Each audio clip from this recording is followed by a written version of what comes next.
और हम लोग बिहार प्रदेश वासियों को हमारी तरफ से मकर संक्रांति की हार्दिक शुभकामनाएं। मकर संक्रांति हमारा एक तरह से नया साल का शुरुआत करेगा।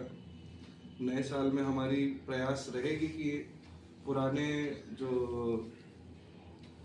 पुरानी सिस्टम से जो पार्टीज चल रही हैं और जिस तरीके से यहाँ चुनाव कराई जा रही हैं और चुनाव के समय में जो माहौल एक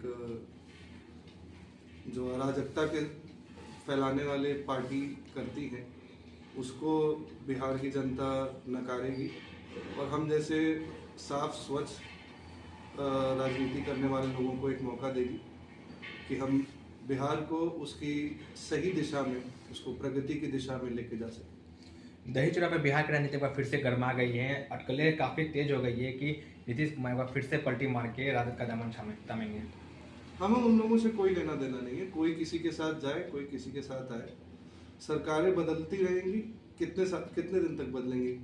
उनका टर्म तो अक्टूबर में खत्म हो ही जाएगा। बदलना जितनी बदलनी। क्या लग रहा है इसका फायदा पुष्पम प्रिया चौधरी की पार्टी को मिल सकता है? हमें किसी और के गतिविधियों से फायदा नुकसान नहीं देखना है। हमारी अपनी एक राजनीति है, हमारी अपनी एक विचारधारा है। हमें लोगों से अपील करते हुए लोगों से हम मांग करेंगे कि हमें मौका दें, हमें खुद से राजनीति करने का और सरकार बना के प्रगति करने का एक मौका मिले। बीपीएससी वाले मुद्दे पे लगातार धरना प्रदर्शन चल रहा था, लेकिन इसमें सारा टीआरपी प्रशांत किशोर लेके जा रहे हैं। बीपीएससी वाले जो इशू था उस पर हमारी पार्टी नेता पुष्पम प्रिया चौधरी जी ने नेता प्रतिपक्ष तेजस्वी जी को भी चिट्ठी लिखी, मुख्यमंत्री जी को भी चिट्ठी लिखी। ये सारी चीज़ें हुई थी इनके गांधी मैदान के जो भ्रमित करके उधर लेके गए। अच्छा खासा एक धरना प्रदर्शन चल रहा था जहाँ पे उनको परमिट दी गई थी। वहाँ पे जो असली प्रदर्शन चल रहा था, जो असली लोग धरना पे बैठे हुए थे, जिनकी सही में ज़रूरत थी, कि जिनकी असलियत में मांग थी, उनको उनके इस मूवमेंट को कुछ एक दो लोगों ने अपना पॉलिटिकल गेन के लिए पूरा मूवमेंट बर्बाद कर दिया। जो एक प्रेशर क्रिएट हो रहा था बीपीएससी और एज एन ऑर्गेनाइजेशन के ऊपर, कि वो दबाव महसूस कर रहे थे। जब शुरू में आंदोलन शुरू हुआ था, जब गर्दनी बाग में छात्र बैठे हुए थे, तो एक महसूस हो रहा था कि ये बीपीएससी के ऊपर एक प्रेशर बन रहा है। छात्रों की जो मांग है वो सही मांग है, लेकिन दो नेता आपस में एक महीना पहले बैठ के, अब दोनों एक महीना पहले साथ बैठे थे। ये आंदोलन को एक आदमी गया रेल चक्का जाम करने, एक आदमी चला गया पूरा मूवमेंट जहाँ पे अलाउड ही नहीं है वहां पे करने। तो इस पे कहते हैं कि अंग्रेजों के समय भी तो ये सब चीजें हुई। अंग्रेजों का समय है, दूसरा आके शासन कर रहा है क्या? यहाँ पे लोकतंत्र है, संवाद का एक तरीका है। इस लोकतंत्र में हमको मेरी आवाज रखने की एक फ्रीडम दी हुई है, हम वो रख सकते हैं और हमने वो रखा। जो तरीका था हमने वो चुना। हमने सीएम साहब को चिट्ठी लिखी, हमने नेता प्रतिपक्ष जो है अभी उनसे मांग की कि आप इस पे अपना स्टैंड क्लियर करें, और उन्होंने वो किया।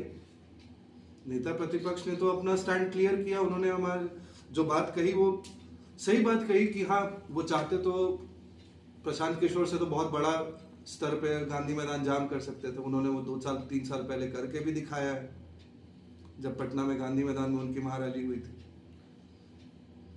प्रशांत किशोर जी का एक अंग्रेजी में एक टर्म होता है फेटिश। वो एक फेटिश है कि उनको गांधी मैदान भर के एक बार अपने आप को नेता की तरह दिखाना है। जब वो स्थापना करने जा रहे थे, जो स्थापित पार्टी थी दिल्ली के एड्रेस पे 6 महीना पहले से, उसको वो स्थापना किए महात्मा गांधी जयंती पे सिर्फ दिखावा के लिए। यानी वो जो founding members 100 voter ID card दिए गए वो जाली थे। जब आप इस्टेब्लिश कर रहे 2 अक्टूबर को, तो लोकसभा चुनाव के समय में आपने इलेक्शन कमीशन ऑफ इंडिया को कौन से 100 मेंबर्स की लिस्ट दी थी? कौन थे वो मेंबर्स? तो इनका सिर्फ सपना है। ये इस्टेब्लिश भी जब करने जा रहे थे तो कहे थे कि हम गांधी मैदान जाएंगे, गांधी मैदान नहीं जा पाए। तो यहाँ पे वेटनरी ग्राउंड मिला, वो भी क्या ही भरे। आधा कुर्सी खाली रह गया था। हाँ, तो वही है, उनका एक सपना है, उनका एक महत्वाकांक्षा है कि एक बार हम गांधी मैदान भर देंगे अपने इस मन बार से। आंदोलन में एक खास देखने को मिला कि 25 लाख का वैनिटी वैन को भी गांधी मैदान में लगाया गया था, जिसमें प्रशांत किशोर सिर्फ इंडिविजुअल जाते थे। अब वो देखिए, वो कंफर्टेबल आदमी है, उनकी कहनी, उनकी कथनी और करनी में बहुत फर्क है। उन्होंने स्वच्छ राजनीति की भी बात कही हमसे चुरा के, और उसके बाद फिर 4 सीटों पे उपचुनाव लड़े, 3 पे उन्होंने क्रिमिनल्स को सीट दिए। Criminal as an accused of crime, उन पे आरोप है अभी, लेकिन दिया तो। लेकिन छात्रों के बीच में वो सोए भी थे, रात भर कंबल में है, गांधी मैदान में कंबल सोए भी बांटने थे। का धमकी भी दिए थे कि हमसे कंबल लेके कुछ बोलेगा, ये सब नहीं बोल रहे, हम उसको बोल रहे क्योंकि उसको ही नहीं है तमीज, तो उससे क्या तमीज, उसका नाम क्या तमीज से लिया जाए। कहते हैं जो दिखता है वो बिकता है, तो पुष्पम प्रिया चौधरी दिखी नहीं तो लोग जैसे मैम, कैसे जानेंगे। कहा ये भी जाता है कि आंखों देखा कई बार सच नहीं होता। नहीं होता है कि आप अगर फील्ड में नहीं निकलेंगे, अगर सामने लोगों के, जनता के, चाहे वो छात्र ही क्यों ना हो, क्योंकि जो भी राजनीति होती है वो छात्र राजनीति से ही शुरू होती है। मैम, छात्र राजनीति में आज ये हमारे साथ मुजफ्फरपुर से आए हैं, यहाँ पटना दीघा में हमारे साथ ही घोसी जहानाबाद से आए हैं यहाँ। कैसे कहना हुआ कि हमारी पार्टी जमीन पे नहीं दिखती है। बिहार के कोने कोने से लोग आज यहाँ हमारे एक छोटे से कार्यकर्ता के कार्यक्रम में यहाँ सम्मिलित, और भी लोग हैं पार्टी के यहाँ लोग। तो ये तो कहना गलत हुआ कि हमारी पार्टी जमीन पे नहीं है। जमीन पे है, लेकिन लोगों के सामने नहीं दिख रही है। मैम, लोगों को लोग नजर नहीं आ किसके रही। सामने नहीं दिखते? बड़ी मीडिया के सामने नहीं दिखते। मीडिया तो एक माध्यम है। हाँ, तो किसके सामने? लोगों जनता के के बीच, सामने। जनता के बीच हम हैं मैम। जनता जिससे हम मिलते हैं उनसे प्यार भी बहुत मिलता है, और उनको ये पता भी है कि हम 2020 से लगातार प्रयास कर रहे हैं अच्छी राजनीति करने का। और हमारे पास कोई गुंडा, मवाली, ठेकेदार, रंगदार, ये सब की जगह नहीं। तो हमारे पास 100 फॉर्चूनर गाड़ी से एक साथ रैली निकालने का हमारा नहीं है। हमारी बहुत ही छोटी सी सोच है कि दिखावा नहीं करना है। मुद्दा अभी हम दीघा विधानसभा में हैं, क्या लगता है इस बार दीघा विधानसभा में अगर पार्टी आप पे विश्वास करती है तो आप मैदान में उतरेंगे? हम मैदान में ही हैं 4 साल से। 2020 में जब पार्टी बनी थी तब से हम दीघा में काम कर रहे हैं पार्टी के लिए, और तब से नहीं, हम तो 96 में पैदा ही यहाँ हुए हैं। हमारे आंखों के सामने में एक्साइज कॉलोनी के सामने वाला जो एक कांड हुआ था बहुत पहले, कि एक बच्चा था, उन्होंने CDS या NDA क्वालिफाई सिर्फ कर लिया था, और उनकी टेलीफोन बूथ में मार के हत्या कर दी गई थी।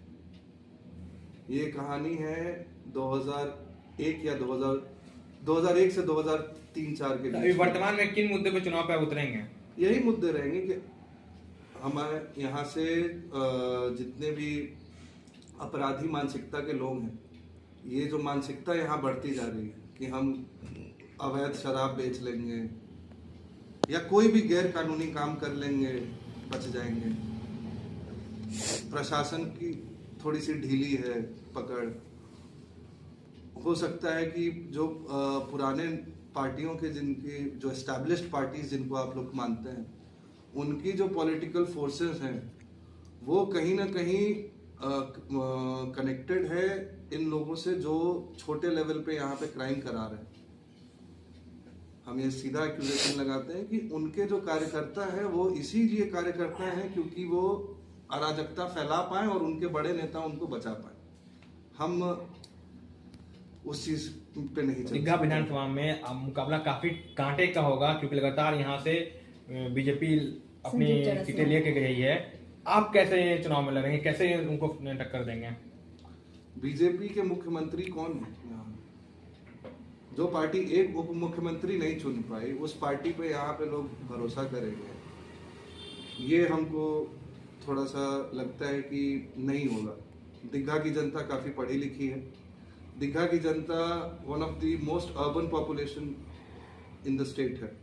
बिहार में काफ़ी ज़्यादा आगे, मतलब इस यहाँ की जो जनता है इसको हम मानेंगे कि ये बाकी बिहार से काफी आगे की सोच रखती है। ये आगे मुख्यमंत्री कौन होंगे, यहाँ की राजनीति कैसी होगी। बिहार में दीघा की जनता सिर्फ दीघा से मतलब नहीं रखती है, वो एक बेहतर राजधानी अपने लिए खोजती है, एक बेहतर प्रदेश अपने लिए ढूंढती है। ये हम जॉइंट सेक्रेटरी हेडक्वार्टर और 181 दीघा विधानसभा भावी प्रत्याशी, हमारे साथ हैं रवीश जी, ये घोसी विधानसभा क्षेत्र से जहानाबाद के आते हैं। हमारे साथ हमारे छात्र संघ के मुजफ्फरपुर से आए हैं, और आदर्श जी हमारे मेंबरशिप जॉइंट सेक्रेटरी हुए, और विश्राम हैं हमारे पार्टी के कार्यकर्ता।